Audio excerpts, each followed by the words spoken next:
I'm very pleased to be on the line with Miss Eveylyn Green. Miss Eveylyn, tell me who you are and what do you do?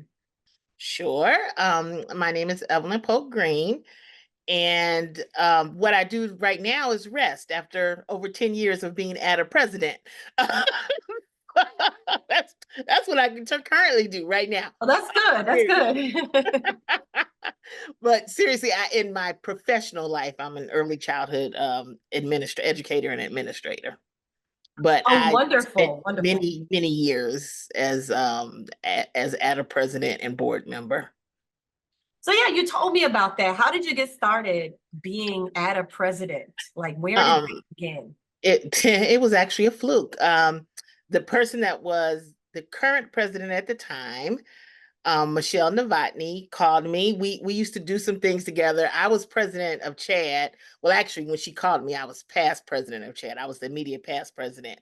But when she was president of ADA, I was president of Chad, and we tried our very best to get the two organizations to meet and to work together and to be what it should have been all the time, with two organizations with the same kind of general goals working to make them happen. And so she asked me when I my presidential 2 years was up and I was immediate past president. She asked me to come work for ADA part-time with her. She was stepping down as president to sort of take on an executive director role, and she asked me to kind of come be the assistant executive director with her. And I was ready to do it, so I did it. I made that move, and so that's how it started. But the truth is, after just a few months, I could see that I didn't really want to work for ADA.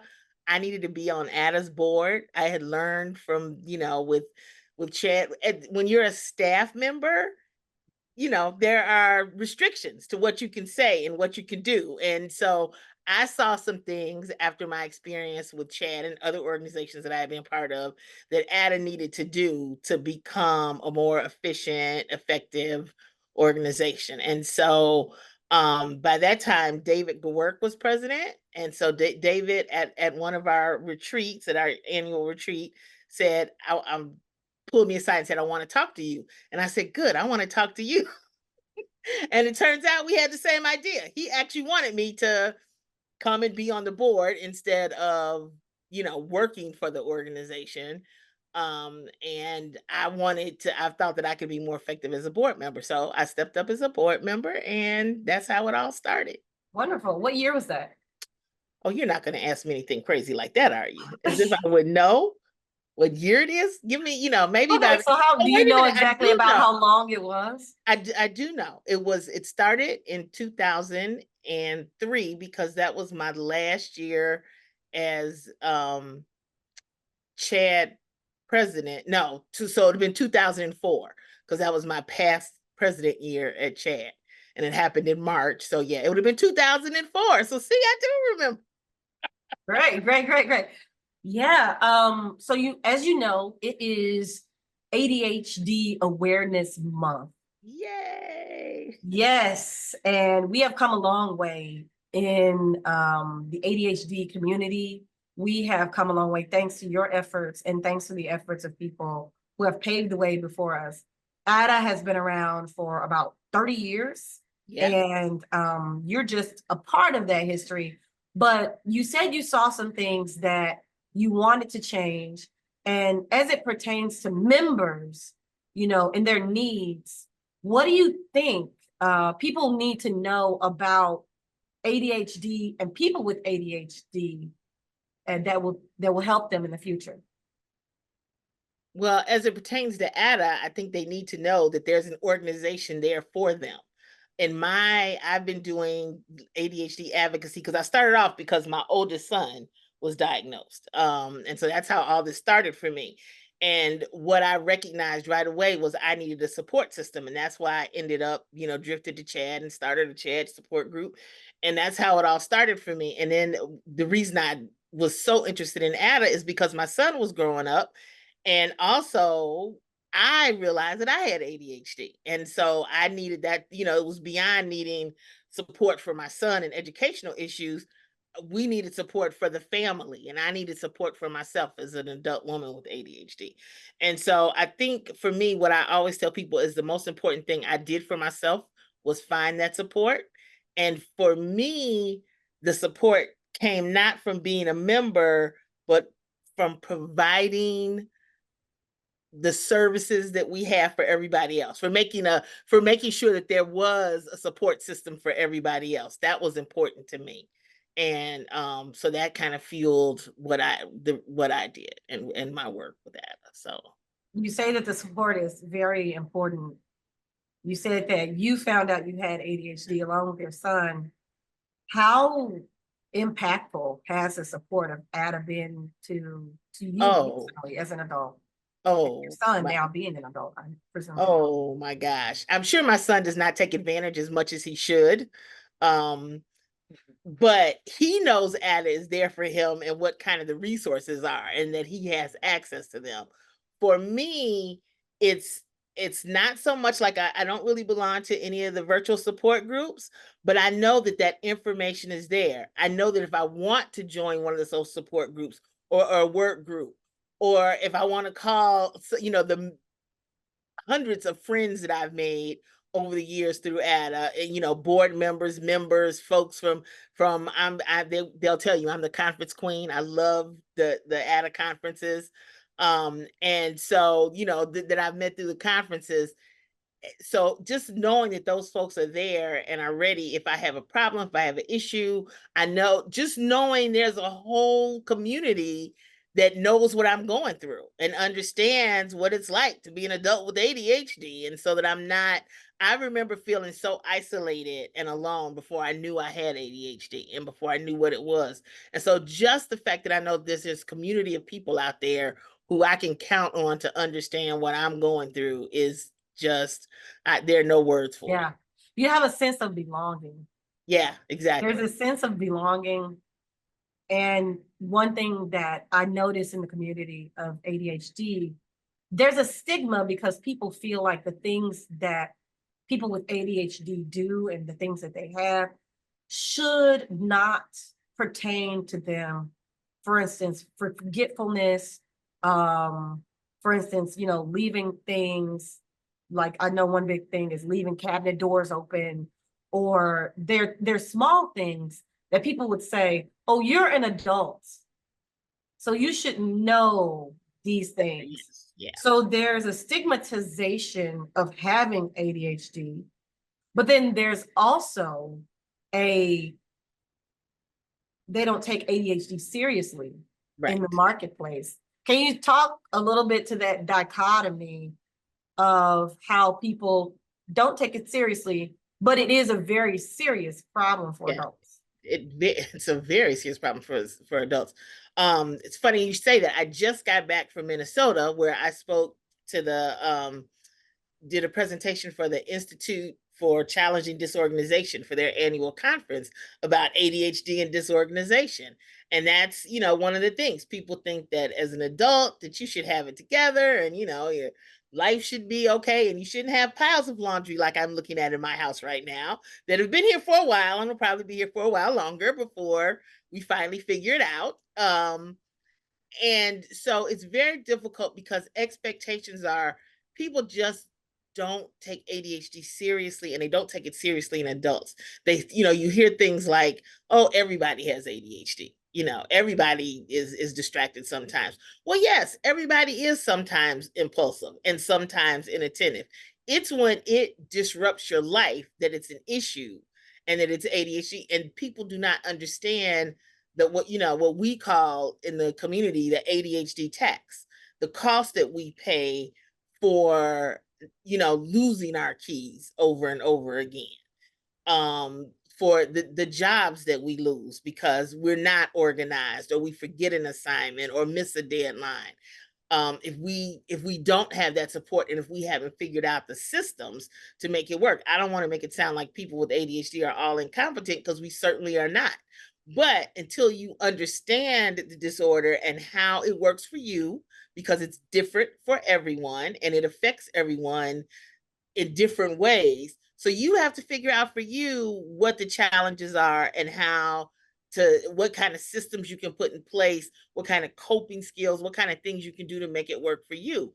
And if you don't even know that, you know, that those things exist, then those are the people that continue to flounder with ADHD. And those are the people that don't do well because they don't understand that ADHD, I don't like to say that it's a superpower. Somebody asked me that the other day, and I don't like to say that, but it kind of sort of is if you know what you're doing with it. If if you can make up if you can meet those challenges, if you know how to meet the challenges, if you know how to use your strengths, because ADHD can also come with a lot of strengths. So if you know how to use those ADHD strengths to mitigate the challenges, then it sort of is a superpower. Yeah, I I don't like to say it though, because people take it out of context, and some people think that, well, everybody then, why is it a disorder if it's a superpower? But no, there are challenges to go with it. So You're not superhuman. You just have no. a superpower. I was recently looking at an interview with will.i.am, and he talked about how he has ADHD. Mm-hmm. And a lot of people in the creative community are very successful. And I think that ADHD does lend itself to creative professions, creative roles. It does. I think a lot of creatives probably have ADHD. A lot of Man, entrepreneurs, a lot of entrepreneurs. lot of people, a lot Yeah. of singers. And I think it's actually, like you said, that superpower. It's one of those things that allows creativity to just flourish. Right. Because there's so many different little ideas that are happening. Always. You're constantly, and before you Always. know it, you're writing down, you're scribbling things, and and then before you know it, you got a room full of ideas. That's And right. don't let several ADHD people get together, Yeah. Yeah, that can be Tons of dangerous. creativity. That can be dangerous. There's also the fact that we are, I started to say stubborn, but let me use the nicer word. We're very persistent. We do not give up. We do not give up. We may hit a roadblock. ADHD, I like, tell people all the time, it comes with a lot of friends like depression and anxiety and all kinds of things. But, those may set us back for a minute, but they very rarely stop folks with ADHD. Once we have something in our minds that we want to accomplish, we typically do it. And so that's another reason I think that so many entrepreneurs and creatives and those kind of folks, have ADHD. I wanted to talk to you about that. When I came on at ADA, we had a memorial for someone who lost their battle, I guess, with struggling with ADHD, and they passed away because of their own desire, I guess. Can we talk to a little bit more about the seriousness of those things that do come along with ADHD, like you mentioned, depression, a little bit of anxiety, a little bit of imposter syndrome, if you will? Absolutely. I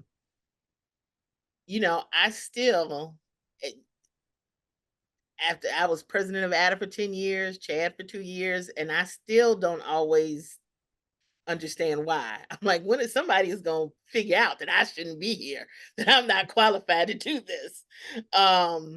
But I must have been, because I hung around for 10 years and I was, they didn't, but some of that imposter syndrome, that I'm never going to be good enough, that I don't, I'm faking it. And which, again, obviously it's not true. And sometimes we need other people to tell us that, but that can be a huge detriment in both going for our dreams, but then also when we achieve those positions, we can sabotage ourselves because of imposter syndrome. And then, like, the other side of that coin is masking, is pretending like everything is okay and not letting folks know when the depression or the anxiety or the emotional dysregulation, which people don't understand is such a huge part of ADHD.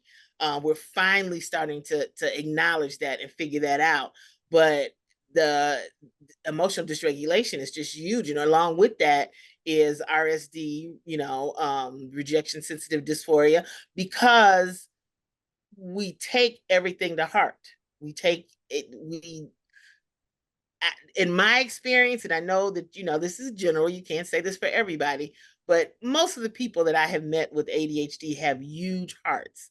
They're hugely sympathetic to other people, empathetic, and our feelings are easily hurt. And we don't, sometimes we show it, sometimes we don't, sometimes we internalize it, but that doesn't mean that we don't feel it and it's not there. And that can devastate people. That can stop you from moving forward. It's a huge Mhm. part of having ADHD, and people don't realize that. Yeah, I think a lot of people with ADHD, I think in my case, I get reprimanded a lot. So as soon as someone starts to say something that's a criticism, I immediately get Yep. very self-conscious Hmm. and even defensive. I think a And lot of us are that way.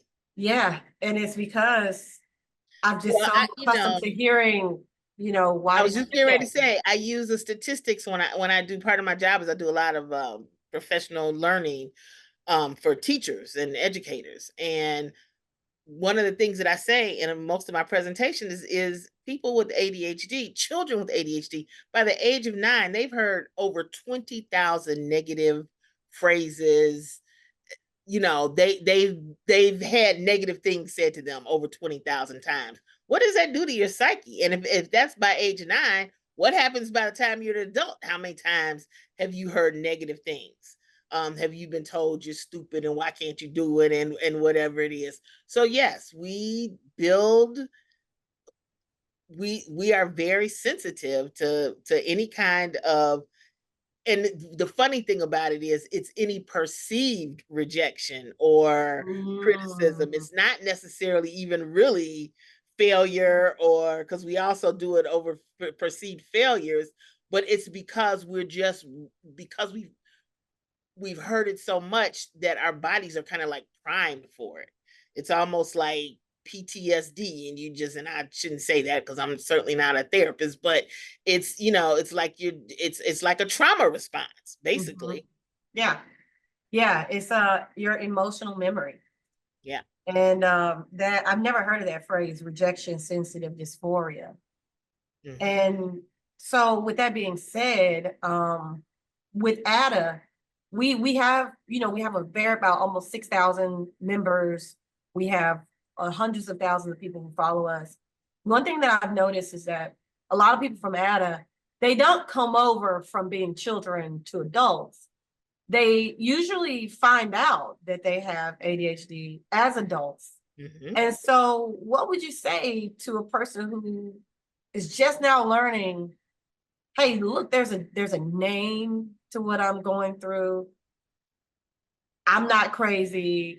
What are some things that they can do to accommodate themselves and to also take it easy on themselves as new adults with ADHD? ADHD. I find that adults, newly diagnosed adults, fall into like two categories. There are people like me who say, there's a name for it. I understand, now I wasn't crazy when I was, doing those things in college, when I couldn't get through and when I fell apart and all those things. I wasn't. There really is something there. There's a glitch in my brain that makes things, me do things a certain way. So there's that group.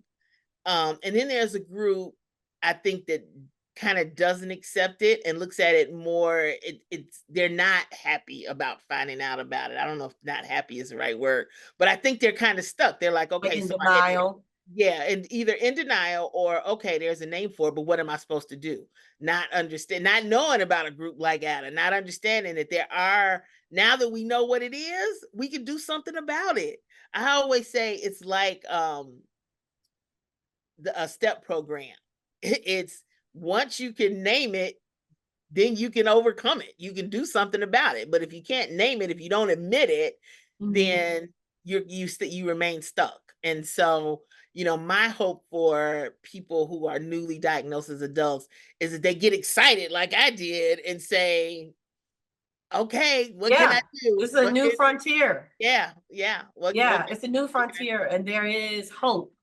And Yes. I think we take so many L's, uh, behind, like you said, that ADHD text, that the hopelessness can, if you don't, if you don't monitor it, it can come to the forefront and be more prominent.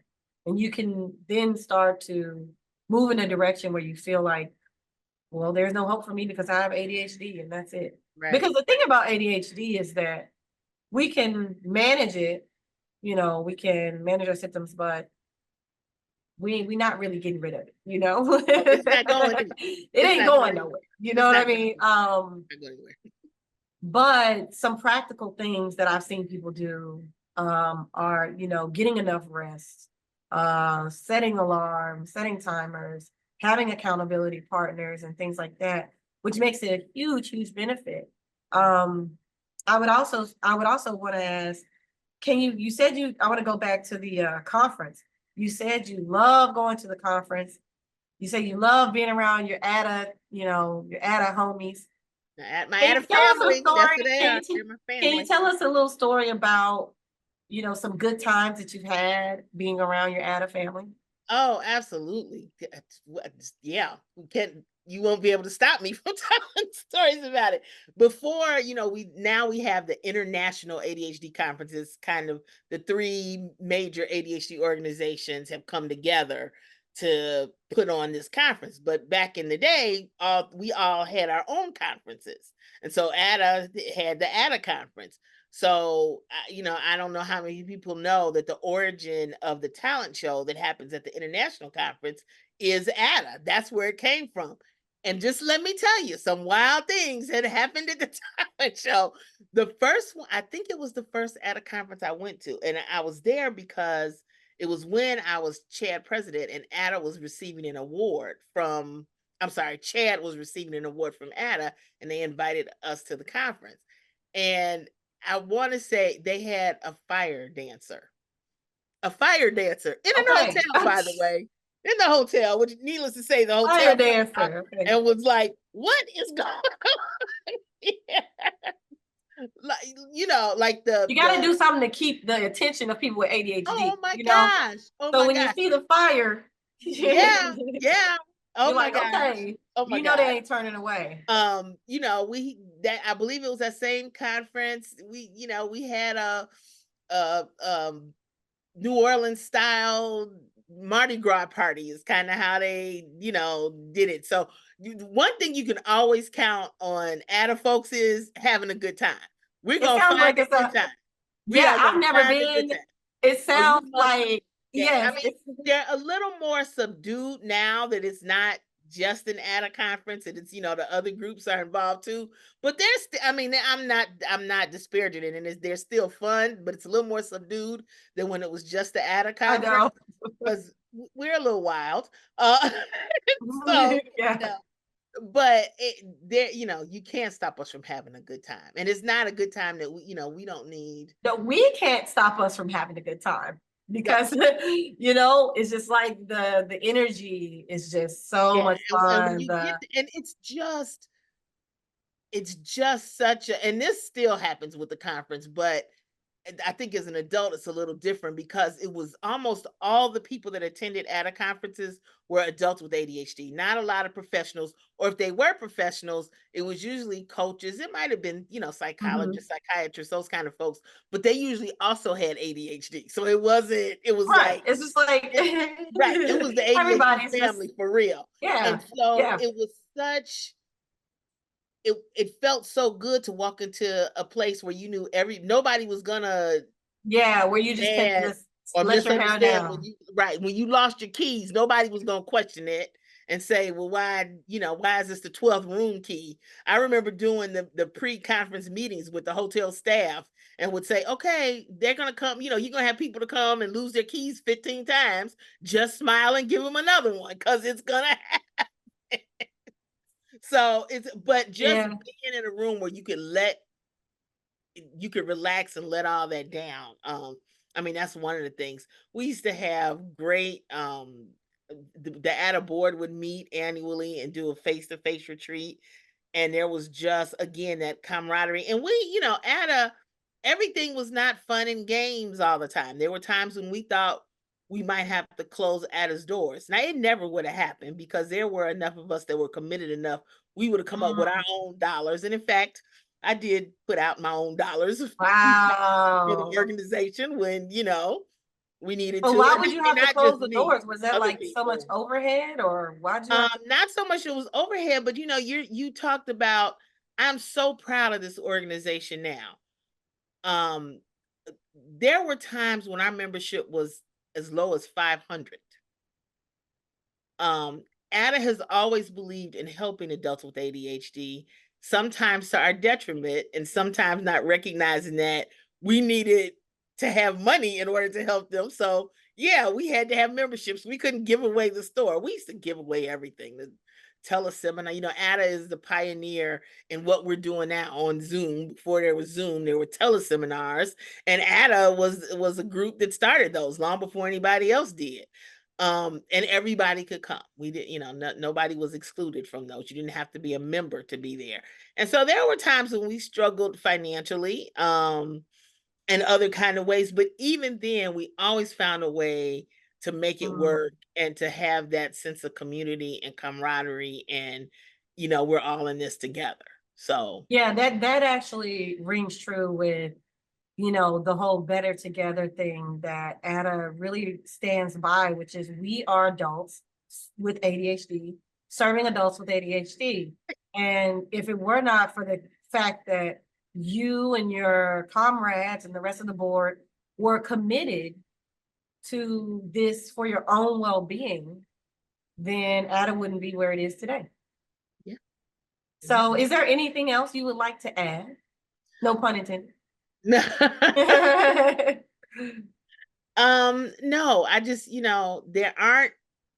there aren't a lot of things, I'm about ready to retire from work. I've been working for Chicago Public Schools for 36 years now. And there aren't a lot of things that I look on and that I can say even the negative things were positive of besides Ada. There really aren't a lot of experiences I've had. It helped me grow as a person, and then I know that I helped the organization and other people grow as a result. And so that again helped my own personal growth. And so just, I know now, again, I'm so proud of the organization. I tell people all the time, I feel like when I came into ADA, it was like going through puberty. It wasn't quite it wasn't even a teenager yet. It was like just going through puberty. Our voice was changing a little bit. You There know we what go. I'm There we saying? go. And I was able to see it through to adulthood, and then the people, picked up the baton and have grown it into something that I could never even have imagined, um, during my time on the board and as president. So I'm just so thrilled that now there's so much wonderful programming for adults with ADHD, so many other things that we can provide, that we do provide to help people navigate having ADHD and being positive about it. So there's, thank goodness for, the whole thing was about raising awareness. That's why we had ADHD Awareness Day. That's how it all got started. It was about raising awareness.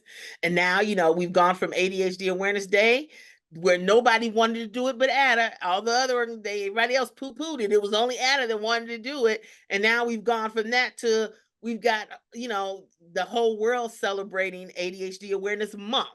So, just watching the growth has been, it's like watching, I tell people, it's like watching my own children grow up. That's So wonderful. I'm just thrilled And, with, and Eveylyn, you are such a treasure to ADA. We really truly appreciate the contributions you made and the contributions that you're continuing to make and coming and speaking with us about ADHD Awareness Month. And I just want to say thank you from everybody still over here at ADA. Thank you from everybody on the board. And we hope to keep in touch and see you soon yeah, I'm not going at the anywhere. conference in November.